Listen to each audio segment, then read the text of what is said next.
أرسله بالحق بشيرا ونذيرا. أما بعد فإن خير الحديث كتاب الله وخير الهدي هدي محمد صلى الله عليه وسلم وشر الأمور محدثاتها وكل محدثة بدعة وكل بدعة ضلالة وكل ضلالة في النار. أعوذ بالله من الشيطان الرجيم. بسم الله الرحمن الرحيم.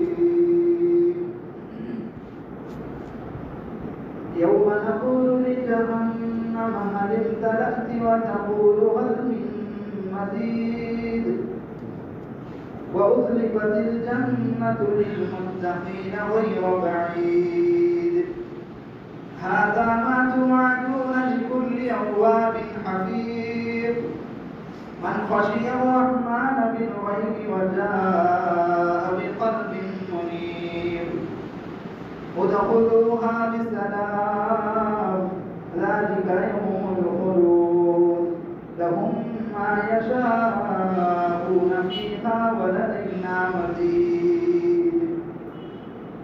وقال الله تبارك وتعالى في موضع آخر فاذكروني أذكركم واشكروا لي ولا تكفرون.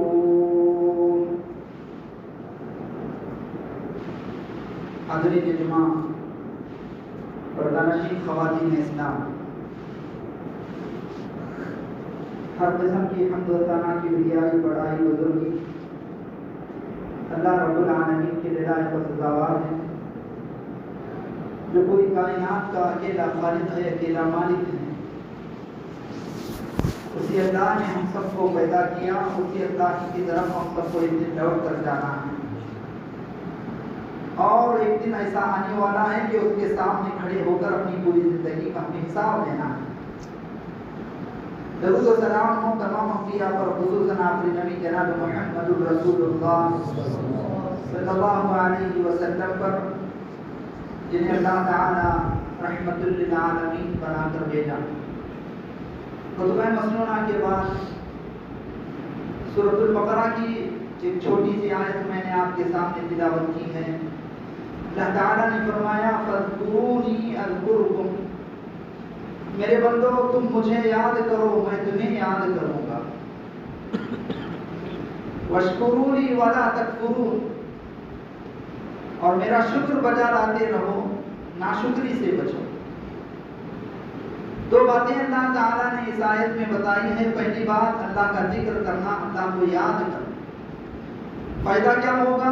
جب تم اللہ کو یاد کرو گے اس دنیا کی محفل میں، اللہ تعالیٰ تمہیں ملأ اعلیٰ میں فرشتوں کی مجلس میں تمہیں یاد کرے گا۔ اور انسان کے لیے اس سے بڑی سعادت اور اس سے بڑی خوش نصیبی اور اس سے بڑی خوشخبری کیا ہو سکتی ہے کہ اللہ تعالیٰ فرشتوں کے سامنے ہمیں یاد کرے۔ ہم چاہتے ہیں کہ اللہ بھی ہمیں یاد رکھے، تو ضروری ہے کہ بندہ پہلے قدم بڑھائے، اللہ کو ہمیشہ یاد رکھے، اللہ کا ہمیشہ ذکر کرتا رہے۔ 24 گھنٹوں میں کوئی لمحہ ہمارا ایسا نہ گزرے جو ہم اللہ کی یاد سے غافل ہو جائیں۔ اسی لیے اللہ تبارک و تعالیٰ نے قرآن مجید میں بہت سارے مقامات پر یہ بات فرمائی ہے، یا ایھا الذین آمنوا اذکروا اللہ ذکرا کثیرا، اے ایمان والو اللہ کو یاد کرو، اللہ کا ذکر کرو اور کثرت کے ساتھ ذکر کرو۔ فائدہ اس کا اور کیا ملے گا؟ والذاکرین اللہ کثیرا والذاکرات اعد اللہ لهم مغفرۃ واجرا عظیما۔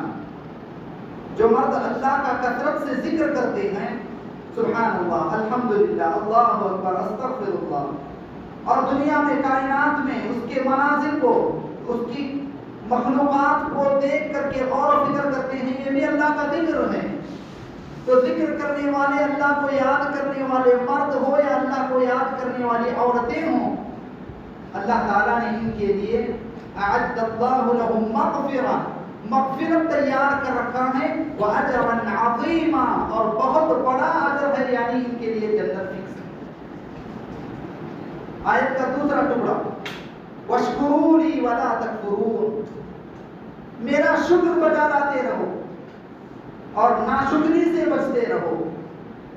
یہی میرے آج کا عنوان ہے، اسی پر میں چند منٹ گفتگو کر کے اپنی بات کو ختم کرتا ہوں۔ بھائیو، اللہ تبارک و تعالیٰ کی انسان پر اس قدر نعمتیں ہیں، اس قدر انعامات ہیں، قرآن کے الفاظ میں اس کو گننا، اس کو شمار کرنا یہ ناممکن ہے۔ اللہ تعالیٰ نے فرمایا وَإِن تَعُدُّوا نِعْمَةَ اللَّهِ لَا تُحْصُوهَا إِنَّ الْإِنسَانَ لَظَلُومٌ كَفَّارٌ۔ اللہ کے انعامات کو، اللہ کی نعمتوں کو اے بندو تم گننا چاہو، شمار کرنا چاہو تو گن نہیں سکو گے۔ ان الانسان لظلوم کفار، یقیناً انسان بڑا ہی ظالم اور بڑا ہی ناشکرا۔ بھائیو، اللہ کی انعامات اور اللہ کے احسانات ہم پر کس قدر زیادہ ہیں، انسان کے سر سے لے کر کے پیر تک اگر صرف ہم اپنے جسمانی طور پر اپنے جسم پر غور کر لیں، اللہ تعالیٰ کے انعامات کا احساس ہمیں دل میں پیدا ہو جائے گا۔ بات کو میں سمجھانے کے لیے آپ کو ایک مثال دے کر کے بات کو آگے بڑھاتا ہوں۔ چند دنوں پہلے آپ نے ایک عالم کی زبانی یہ واقعہ بہت سنا ہوگا، بہت وائرل ہوا، اور یقیناً اللہ کی اس انعام پر ہمیں شکر بجا لانے کی توفیق ملتی ہے۔ اس واقعے کو جو کہ ہم میں سے ہر ایک کا اس سے تعلق ہے، عام طور پر آج اللہ ہم سب کی حفاظت فرمائے، ہر گھر میں بیماریوں کا چال چلن ہے۔ ایک آدمی کا ہارٹ اٹیک ہو گیا، ہسپتال چلا گیا، جب بتایا گیا کہ ڈاکٹر نے کہا کہ اس کا آپریشن کرنا پڑے گا، آپ کے دل کی حفاظت کے لیے آپریشن کرنا پڑے گا۔ آپریشن کیا ہے، کتنے گھنٹے؟ 3 گھنٹے تک آپریشن کیا ہے۔ جب ڈاکٹر آپریشن سے فارغ ہوا اور پیشنٹ مکمل شفا یاب ہو گیا، ڈسچارج کرتے ہوئے اس کا بل بنایا گیا 8 لاکھ روپے۔ وہ دیکھ کر کے رونے لگا، بل دیکھ کر کے دار و دینار رونے لگا۔ ڈاکٹر نے کہا اگر آپ اتنے پیسے نہیں بھر سکتے ہیں، رونے کی ضرورت نہیں ہے، اس میں اور کم کر دیا گیا۔ پیشنٹ کا جواب بڑا تعجب والا تھا، حیرت کرنے والا تھا۔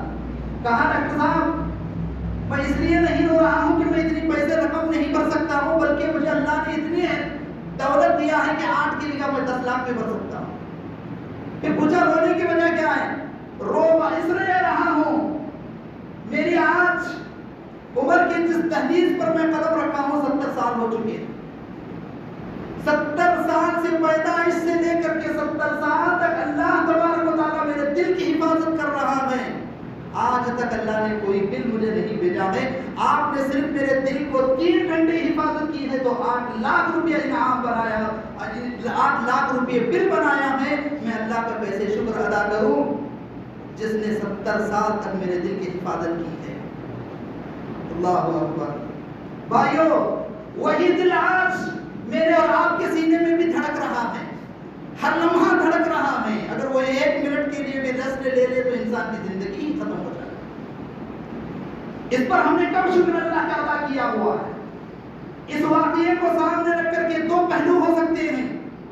وہ چاہتا تو شکایت بھی اللہ سے کر سکتا تھا، اے اللہ کیا میرے علاوہ کوئی اور دنیا میں نہیں ملا مجھے اس وقت یہ ہاتھ کیوں ہو گیا؟ یہ ناشکری ہے۔ دوسرا مثبت پہلو یہ ہے کہ اے اللہ اتنے سال تک تو میری حفاظت کی، میں نے تیرا کما حقا ہوں شکر ادا نہیں کیا، اے اللہ یہ میری کمزوری ہے۔ انسان کو ہمیشہ مثبت سوچ جب آ جاتی ہے تو وہ اللہ سے شکایتیں نہیں کرتا، ہر منفی سوچ میں بھی وہ مثبت سوچ کو تلاش کرتا ہے۔ بھائیو، کتنی مرتبہ دل یہ دھڑک رہا ہے میرے اور آپ کے سینے میں، اس کا مجھے اور آپ کو اندازہ ہے۔ اس ایک نعمت پر پوری زندگی اگر ہم سجدے میں گر جائیں تب بھی کیا اللہ کا شکر ادا ہو سکتا ہے؟ ایک نعمت کا یہ حال ہے۔ دوسری ایک اور بڑی خطرناک بیماری بھائیو، اگر اس میں کوئی مریض مبتلا ہے تو اللہ ان کی حفاظت عطا فرمائے، اللہ انہیں شفا عاجلہ کاملہ عطا فرمائے۔ یہ ہمارے کڈنیز اور ہمارے گردے جب کام کرنا چھوڑ دیتے ہیں تو آج اس کا علاج کیا کیا جاتا ہے؟ ڈائلیسس کے طور پر۔ ہوتا کیا ہے ڈائلیسس؟ آپ سب جانتے ہیں، دو نالیاں ہیں، ایک سرخ والی اور ایک نیلی رنگ کی ہمارے جسم میں۔ ڈائلسس میں ہوتا یہ ہے کہ سرخ نالی سے خون کو نکالا جاتا ہے مشین سے گزار کر کے، پھر اسی خون کو دوبارہ اس کے نیلی نالی کے اندر سے داخل کر دیا جاتا ہے۔ کہتے ہیں کہ ایک پروسیس کے لیے، ایک ڈائلسس کے لیے 4 گھنٹے درکار ہوتے ہیں، اور پیشنٹ مریض بہت ساری تکالیف اس میں محسوس کرتا ہے، اس کا جو بل ہوتا ہے وہ چیز الگ۔ یہی جس کے گردے صحیح سالم اور صحت مند ہیں، اللہ اکبر، دن میں ریسرچ کہتی ہے، ڈاکٹروں نے بتایا ہے، یہی پروسیس ہمارے اور آپ کو جو پیشنٹس نہیں ہیں، دن میں 36 مرتبہ ڈائلسس ہوتا ہے بغیر کسی تکلیف کے اور بغیر کسی پیسہ خرچ کے۔ ایک دن میں 36 مرتبہ، ایک مہینے کا حساب لگائیں، ایک سال کا حساب لگائیں، اس پر ہم نے کبھی اللہ کا شکر ادا کیا؟ سر سے لے کر پیر تک ایسی کتنی اللہ کی نعمتیں اور انعامات ہیں، کیا ہمارے لیے اس بات کی اجازت ہو سکتی ہے کہ ہم اللہ سے شکایت کریں کسی چیز کی کمی پر؟ بھائیو، یہ شکر گزاری ایک عظیم عبادت ہے۔ جس طرح نماز پڑھنا ایک عبادت ہے، اللہ کا شکر ادا کرنا بھی ایک عبادت ہے۔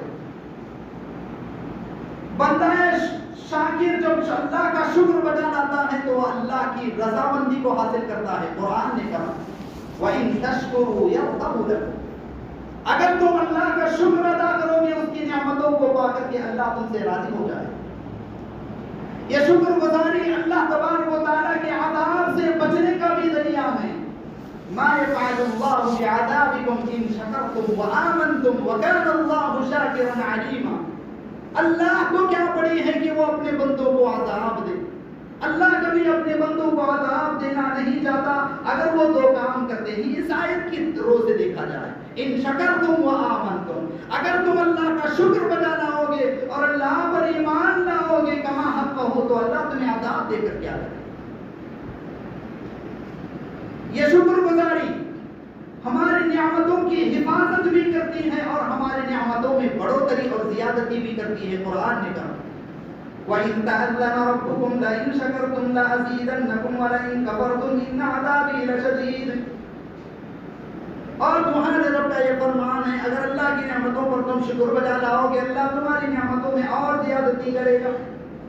وَلَئِن كَفَرْتُمْ، اور اگر تم ناشکری کرو گے تو اللہ کا کچھ بگاڑنے والے نہیں ہو۔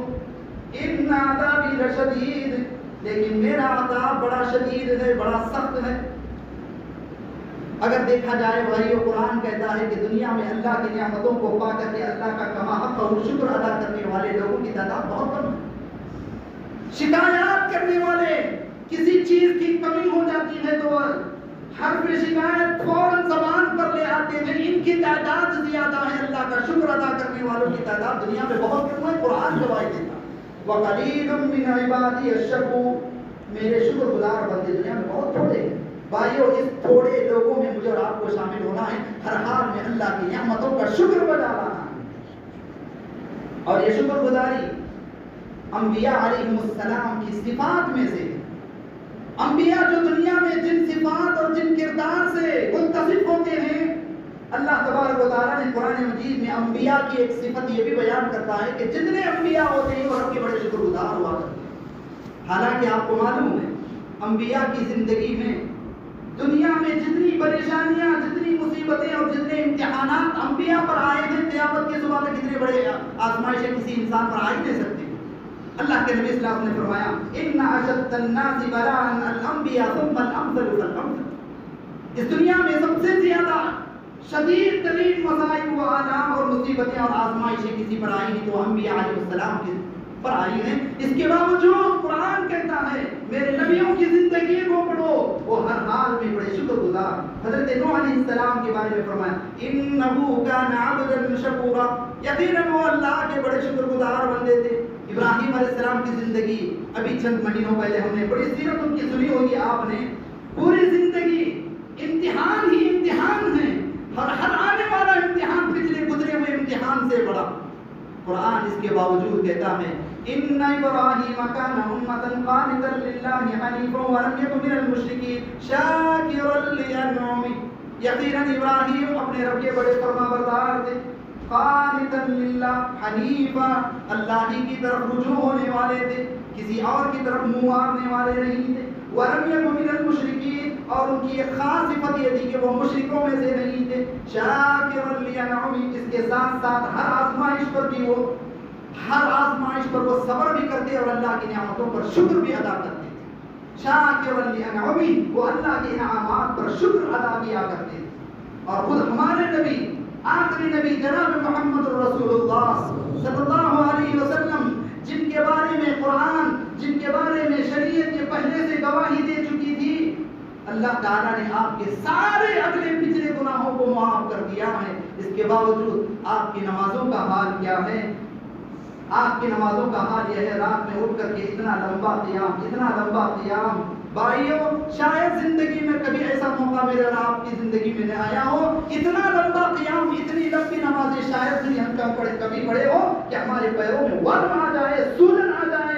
اللہ کے نبی صلی اللہ علیہ وسلم جب نمازیں پڑھتے تھے تو آپ کے پاؤں میں سولن آ جاتی۔ آج ہمارا حال یہ ہے، امام صاحب 2-3 منٹ اور لیٹ کرتے، تاخیر کرتے، لوگ امام صاحب کو بھی نہیں چھوڑتے، ان پر بھی برس جاتے ہیں کہ کتنی لمبی نمازیں پڑھاتے ہیں۔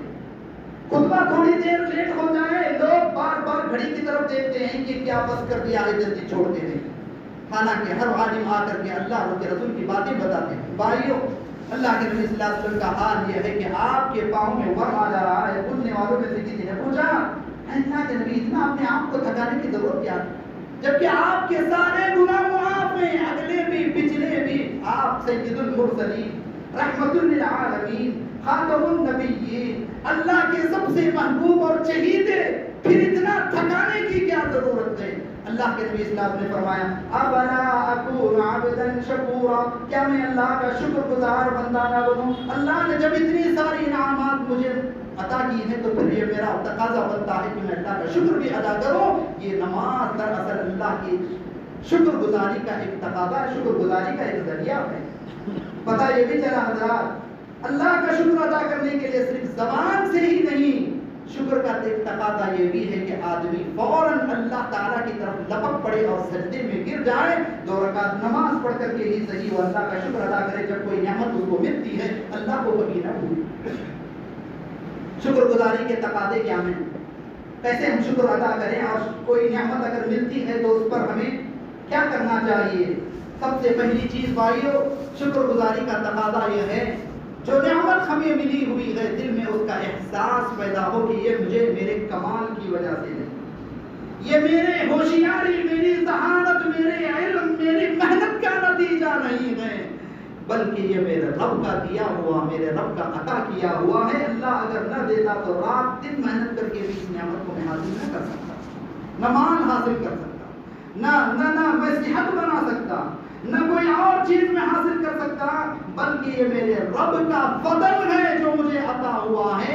اس نعمت کو اللہ کی طرف منسوب کرے، یہ شکر گزاری کا پہلا تقاضا ہے۔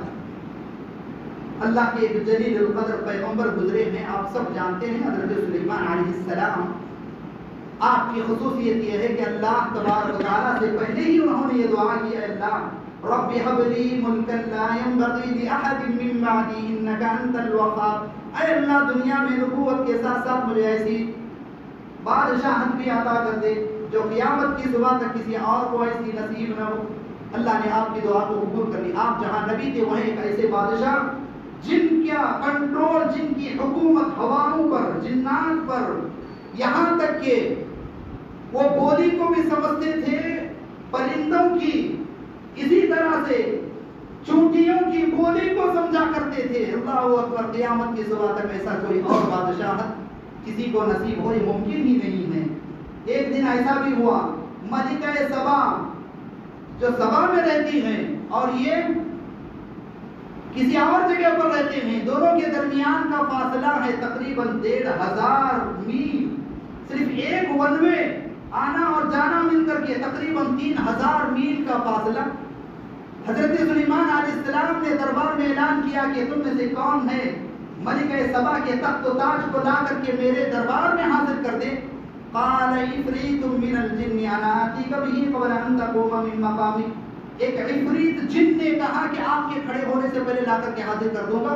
وہیں دوسرے نے کہا قال الذی عنده علم من الكتاب انا آتیک به قبل ان يرتد الیک طرفک، اتنا جلدی 3000 میل فاصلے کا وہ بھی مادی چیز لے کر کے آنا، اللہ تعالیٰ کی قدرت کا اندازہ لگائیں اور اسلام کی اونچائی اور اس کی ترقی کا اندازہ لگائیں۔ سائنس دنیا میں قیامت کی صبح تک جتنا بھی ترقی کرنا چاہے کرے، وہ اسلام کے بغیر ادھوری ہے۔ اسلام پہاڑ کی چوٹی پر پہلے سے پہنچ چکا ہے۔ آج دنیا والوں کے لیے یہ چیلنج ہے، تمہاری ترقی، تمہاری ٹیکنالوجی اگر اتنی ترقی کر چکی ہے تو اس کا ایک حل دکھاؤ، اس کا جواب دو۔ 3000 میل یا 3000 کلومیٹر کے فاصلے پر جو تخت ہے، ایک لمحہ صرف پلک جھپکنے سے پہلے لا کر کے حاضر کر دیا گیا۔ یہ کسی بادشاہ، اللہ اکبر، انسان تصور بھی نہ کر سکے۔ لیکن بھائیوں، وہیں ایک عام انسان اس جگہ پر ہوتا تو پھولے نہ سماتا، اس کی شہرت کا کیسے کیسے چرچا نہ ہوتا۔ سبحان اللہ، پہلے لفظ جو حضرت سلیمان علیہ السلام کی زبان سے نکلتا ہے، لوگوں اے میرے درباریوں، اسے دیکھ کر کے پریشان نہ ہونا، یہ میرا کوئی کمال نہیں ہے، بلکہ کہا ھذا من فضل ربی، ھذا من فضل ربی لیبلونی اشکر ام اکفر ومن کفر فإن ربی غنی کریم۔ یہ لفظ کہا ھذا من فضل ربی، یہ جملہ ہم سب جانتے ہیں، یہ میرا کمال نہیں ہے، میرے رب کا فضل ہے، یہ میرا علم نہیں ہے، یہ میری محنت نہیں ہے۔ اگر اللہ یہ توفیق نہ دیتا تو کیا میں یہ کام کر سکتا تھا؟ اور یہ نعمت کیوں دیا ہے؟ لیبلونی اشکر ام اکفر، تاکہ وہ مجھے آزمائے، اس کے ذریعے سے میرا امتحان لے کے میں اس کا شکر بجا لاتا ہوں یا ناشکری کرتا ہوں۔ ہر نعمت جو ملتی ہے، پیسہ ہو، دولت ہو، پلاٹس ہو، بنگلہ ہو، گاڑی ہو، بھائی ہو، اسے امتحان سمجھے، زندگی میں کامیاب ہو جاؤ۔ نعمت مل گئی وہ بھی امتحان، نہیں ملی وہ بھی امتحان ہے۔ کیسے مل گئی تو یہ امتحان یہ ہے کہ بندہ اب اس پر کیسے اللہ کا شکر ادا کرتے ہیں یا نہیں، یہ امتحان عام طور پر دیکھا یہ گیا ہے حضرات، جب بھی نعمت ملتی ہے تو انسان سب سے پہلے اللہ ہی کو بھول جاتا۔ دیکھیے کل تک مالدار نہیں تھا، اچانک مالدار ہو گیا، پیسے والا ہو گیا، سب سے پہلی چیز اس کی عبادت چھوٹ جاتی ہے، مسجدوں سے وضو ہو جاتا ہے۔ ہونا تو یہ چاہیے کہ اللہ نے اتنا انعام تجھ پر کیا ہے تو اور زیادہ مسجد کے قریب ہو جاتا، اور اللہ سے قریب ہو جاتا، اللہ سے اور زیادہ لو لگاتا۔ معاملہ پورا الٹا۔ اس وقت یہ بہانہ انسان بناتا ہے، بہت بزی ہوں، اب میں بہت بزی ہوں، مجھے نماز کے لیے بھی وقت نہیں مل رہا۔ یہی تو تیرے امتحان ہے، یہی تو اللہ دیکھنا چاہ رہا تھا کہ اب تیرا تو اس میں کامیاب ہوتا ہے یا نہیں۔ حضرت سلیمان علیہ السلام نے کہا ھذا من فضل ربی، یہ میرے رب کا فضل ہے، لیبلونی اشکر ام اکفر، تاکہ وہ مجھے آزمائے کہ میں اس کا شکر گزار بندہ بنتا ہوں یا ناشکرا بندہ۔ اور بدقسمتی سے لوگ اس جملے کو اپنے گھروں پر بھی استعمال کرتے ہیں۔ آج بلڈنگ بن گئی، عمارت بن گئی، ھذا من فضل ربی، یہ میرے رب کے فضل کے، یہ میرے رب کے فضل سے۔ ٹھیک ہے لکھا ہے ضرور، لیکن ان کی گہرائی میں جا کر کے اگر دیکھا جائے، یہ رب کا فضل نہیں ہے، بلکہ پوری یہ عمارت کی ایک ایک اینٹ حرام کمائی سے بنی ہوئی ہے۔ حرام کمائی سے بنا کر کے تمہارے اوپر یہ کہتے ہو کہ ھذا من فضل ربی، یہ میرے رب کا فضل ہے؟ فضل نہیں ہے، رب کا یہ عذاب ہے۔ یہ گھر تمہیں دھکے دے کر ایک دن تمہیں گھر سے بے گھر کرنے والا ہے، اور رب کے عذاب کے لیے تمہیں تیار ہونا ہے، اس لیے کہ اس گھر کی ایک ایک اینٹ تمہارے حرام کمائی سے بنی ہے۔ صرف وہ ٹوکرے لگانے سے، ھذا من فضل ربی لکھ لینے سے اللہ کے عذاب سے تم بچ نہیں سکو گے۔ اس کی ایک ایک اینٹ تمہیں حلال سے بنانی تھی، اور اگر نہیں بنائے ہیں، حرام ہی سے بچ گئی، بن گئی ہیں، آج ضروری ہے کہ جتنی اینٹیں اس پر لگی ہوئی ہیں اتنی مرتبہ اللہ سے توبہ و استغفار کریں، تب جا کر ہو سکتا ہے اللہ تمہیں معاف کر دے۔ ھذا من فضل ربی لیبلونی اشکر ام اکفر، صرف توغرا لگانا یا ھذا من فضل ربی کہنے سے بات ہونے والی نہیں ہے۔ شکر گزاری کا تقاضا بھائیو یہ بھی ہے اللہ کی اس انعام کا صحیح استعمال۔ اللہ نے جو انعام آپ پر کیا ہوا ہے، آپ ایسا نہیں ہے کہ مرضی میری ہے، مال میرا ہے، میں جیسے چاہوں ویسے اڑاؤں، یہ تمہاری سب سے بڑی غلط فہمی ہے۔ یہ جملہ صحیح نہیں ہے کہ مال بھی میرا ہے مرضی بھی میری ہے، دونوں بھی تیرے نہیں ہے، نہ مال تیرا ہے نہ مرضی تیری ہے، یہ مال بھی اللہ کا ہے، اور تجھے دنیا میں من چاہی زندگی نہیں رب چاہی زندگی گزارنا ہے، جب جا کر کے جنت میں تجھے من چاہی زندگی ملے گی فَهُوَ فِي عِيشَةٍ رَاضِيَةٍ۔ مال اللہ کی ایک عظیم نعمت ہے جس کو بھی ملی ہوئی ہے، بھائیو اس مال کا صحیح استعمال ہونا چاہیے، اور صحیح استعمال کا مطلب یہ ہے اسے وہاں خرچ کریں جہاں خرچ کرنے کا اللہ حکم دیا، اور اسراف سے بچیں، وہاں خرچ نہ کریں جہاں ضرورت نہیں ہے، اتنا ہی خرچ کریں جتنا اس میں خرچ کرنے کی ضرورت ہے۔ لیکن دیکھا یہ جاتا ہے جو مالدار ہوتے ہیں عام طور پر شادیوں میں ولیموں میں حضرات، ان کی شادیوں میں اس قدر اسراف ہے، اس قدر خرچ ہے، اس کی ایک شادی میں 5 غریبوں کی شادیاں ہو سکتی ہیں۔ وہ احساس آج مسلمانوں کے اندر نہیں ہے۔ عام طور پر دیکھا یہی گیا ہے حضرات، تعلیم کے میدان میں سب کا بھی یہ اتفاق ہے، سب جانتے ہیں کہ ہم پیچھے جا چکے ہیں، جا رہے ہیں، لیکن اسی پیسے کو کوئی بھی مالدار آدمی آگے آ کر کے اس پر خرچ کرنے کے لیے تیار نہیں ہے۔ چلو میری طرف سے ایک اسکول بنایا جائے، ایک کالج بنایا جائے، اسکول میں مکتب چل رہا ہے تو عالم کی تنخواہ میری طرف سے ہو، حالانکہ اللہ نے مجھے اتنا دیا ہے اس کی ایک نہیں آنے والی نسل بھی آرام سے کھا سکتی ہے، لیکن وہ ایسی جگہوں پر خرچ کرنا نہیں چاہتے ہیں، وہ اپنی شان کے خلاف سمجھتے ہیں ہم اتنے مالدار ہیں، ہماری دعوت تو ایسی ہونی چاہیے۔ یاد رکھنا اس کا ایک ایک پائی کا اللہ کے پاس میں حساب بھی دینا، ایک ایک پائی کا، ایک ایک روپیے کا اللہ کے پاس حساب دینا ہے۔ وہ حدیث آپ نے بارہا سنیے، لا تزول قدم ابن آدم حتی یسأل عن 5، جب تک کہ 5 سوالات ہر آدم کے اولاد سے نہ کیے جائیں وہ اپنے قدم کو ہلا نہیں سکے گا قیامت کے روز۔ ان میں سے 2 سوال مال سے متعلق، من این اکتسبہ و این انفقہ، کمایا کہاں سے، خرچ کہاں کیا ہے، جب تک یہ حساب نہیں دے گا قدم نہیں ہلا سکے گا۔ کیا آپ کے پاس اتنا سارا ڈاٹا موجود ہے کہ اللہ کے پاس ایک ایک روپے کا حساب دے سکیں آپ؟ اسی لیے حضرات کامیاب اور عقل مند آدمی وہ ہیں اللہ کے دیے ہوئے اس مال کو اللہ کی راہ میں صبح شام خرچ کرتا ہے، نتیجے میں وہ غریب نہیں ہوتا۔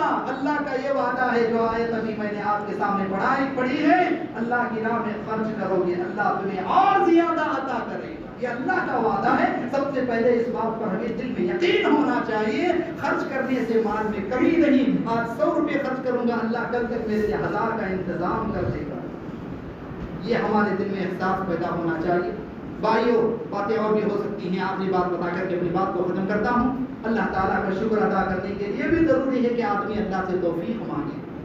اللہ کے نبی صلی اللہ علیہ وسلم نماز سے جب فارغ ہو جاتے یہ دعا پڑھا کرتے تھے، رب اعنی علی ذکرک و شکرک و حسن عبادتک، اے اللہ تو توفیق دے، تو میری مدد فرما تیرا ذکر کرنے پر، تیرا شکر کرنے پر، اور اچھے طریقے سے تیری عبادت کرنے کی۔ جب تک تو توفیق نہ دے اللہ میں تیرا خاکسار بندہ ہوں، کچھ کر بھی نہیں سکتا۔ اللہ تو توفیق دے، تیرا ذکر کرنے پر توفیق دے، میری مدد فرما اللہ، تیرا شکر کرنے پر میری مدد فرما اللہ، اچھی طریقے سے عبادت کرنے پر، جو عبادت تیرے قابل قبول ہو اللہ، ایسی عبادت کرنے پر بھی تو میری مدد فرما۔ رب اعنی علی ذکرک و شکرک و حسن عبادتک، بڑی عظیم دعا ہے۔ علامہ ابن تیمیہ رحمۃ اللہ علیہ کہتے ہیں اللہ کے نبی صلی اللہ علیہ وسلم کی بہت ساری جو دعائیں ہیں ان تمام دعاؤں پر میں نے غور کیا کہ کون سی دعا سب سے جامع ہے معنوی معنی کے اعتبار سے۔ علامہ ابن تیمیہ جیسے عالم کہتے ہیں، غور کرنے کے بعد میں اس نتیجے پر پہنچا کہ یہ دعا اللہ کے نبی صلی اللہ علیہ وسلم کی مختصر بھی ہے، بڑی جامعیت بھی ہے۔ کیوں؟ اس لیے کہ اللہ جب تک توفیق نہ دے انسان کچھ کر بھی نہیں سکتا ہے۔ رب اعنی علی ذکرک و شکرک و حسن عبادتک، اور اسی طرح حضرات اللہ کے نبی صلی اللہ علیہ وسلم صبح شام کی جو دعائیں پڑھا کرتے تھے، آپ تب سب سے گزارش ہے بھائیو، صبح شام کی جو اذکار ہیں، ہونا تو یہ چاہیے کہ یہاں چارٹ لگا ہوا ہو، شاید لگا بھی ہوا ہو، صبح شام کی اذکار، اس میں سے ایک دعا آپ جا کر تلاش کر دیں، اللہم ما اصبح بی من نعمت او باحد من خلقک فمنک وحدک لا شریک لک فلک الحمد ولک الشکر۔ اللہ کے نبی صبح شام یہ دعا پڑھتے تھے، اے اللہ صبح میں جو نعمتیں تو نے مجھے عطا کی ہیں، یہ تیری مخلوقات میں سے جو نعمت بھی تیری مخلوقات کو ملی ہے، اے اللہ ان کا عطا کرنے والا تو ہے، وَلَكَ الْحَمْدُ وَلَكَ الشُّكْرُ، اللہ تیرے لیے ہی ساری تعریفیں ہیں اور سارا شکر ہے اللہ تیرے لیے ہے۔ اللہ کے نبی صلی اللہ علیہ وسلم نے فرمایا جو بندہ صبح میں یہ دعا پڑھے دن بھر کے شکر گزاری کا حق اس نے ادا کر دیا۔ سبحان اللہ، کتنی نعمتیں ہیں، اور کون ہے جو دعویٰ کرے کہ میں نے ساری نعمتوں کا شکر ادا کر دیا ہے؟ یہ دعا پڑھیں شکر گزاری، دن بھر کی نعمتوں کا شکر گزاری کا حق ادا ہو جائے گا، اور رات میں اسی لفظ کو بدل کر کے اللہم ما امسا بی من نعمت او باحد من خلقک فمنک وحدک لا شریک لک فلک الحمد ولک الشکر، یہ دعا اگر رات میں پڑھتے ہیں اس نے پوری رات کی شکر گزاری کا حق ادا کر دیا۔ سبحان اللہ، دعا کو یاد کریں، اس کا زندگی پر اہتمام کریں۔ آخری حدیث سنا کر کے اللہ کے نبی صلی اللہ علیہ وسلم کی بات کو اپنی ختم کرتا ہوں۔ اللہ کے نبی صلی اللہ علیہ وسلم نے فرمایا من اصبح منکم معافا فی جسدہ، بہت غور کرنے کی حدیث ہے، اور ہم میں سے آج جتنے لوگ یہاں بیٹھے ہوئے ہیں ان نعمتوں کو پا رہے ہیں، لیکن اس بات پر غور کرنا ہے کہ کیا میں اور آپ اس بات پر شکر ادا کر رہے ہیں؟ من اصبح منکم معافا فی جسدہ، تم میں سے جو شخص صبح کرے اس حال میں کہ اسے کوئی بیماری نہیں ہے، چھوٹی بیماری بھی نہیں، بڑی بیماری بھی نہیں، اس کا پورا جسم صحیح سلامت ہے، آمناً فی سربی، اور اس کا ماحول، اس کا گھر، اس کے بچے سب امن سے ہیں، کوئی فساد نہیں ہے، کوئی دنگا نہیں۔ دیکھا جائے حضرات، اللہ کا یہ انعام بھی آج ہم میں سے اکثر کو ہے، جتنا بھی ہو الحمدللہ ہمارا ماحول امن والا ہے، اور ہم میں سے اکثر لوگ اپنے جسم کی صحیح سلامت اور عافیت کے ساتھ ہیں، اور آپ نے فرمایا وَعِندَهُ قُوتُ يَوْمِهِ فَكَأَنَّمَا حِيزَتْ لَهُ الدُّنْيَا، اور کسی انسان کے پاس ایک دن کا کھانا موجود ہو، کتنا؟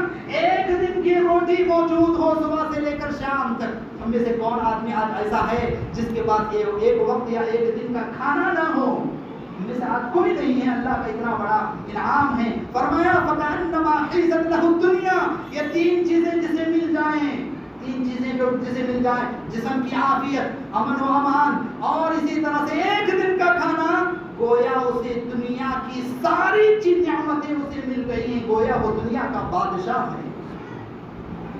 کرنا کیا چاہیے؟ اس نعمت پر ہمیں اللہ کا شکر ادا کرنا چاہیے۔ شکر کیسے؟ زبان سے بھی، شکر کیسے؟ عمل سے بھی، شکر کیسے؟ اللہ نے اگر مال و دولت دیا ہے تو اس کی راہ میں خرچ کر کے بھی ہم اللہ کا شکر ادا کریں گے، اللہ تعالیٰ ہمارے جسم کو بھی صحیح سلامت رکھے گا، ہمارے مال کی حفاظت کرے گا، اللہ تعالیٰ امن و امان کی نعمت سے بھی ہمیں عطا کرے گا، یہ اللہ تعالیٰ کے وعدے ہیں۔ دعا ہے رب العالمین سے اللہ تعالیٰ مجھے اور آپ کو ہر حال میں اللہ تعالیٰ کا ہمیشہ شکر گزار بندہ ہو کر کے زندگی گزارنے کی توفیق عطا فرمائے۔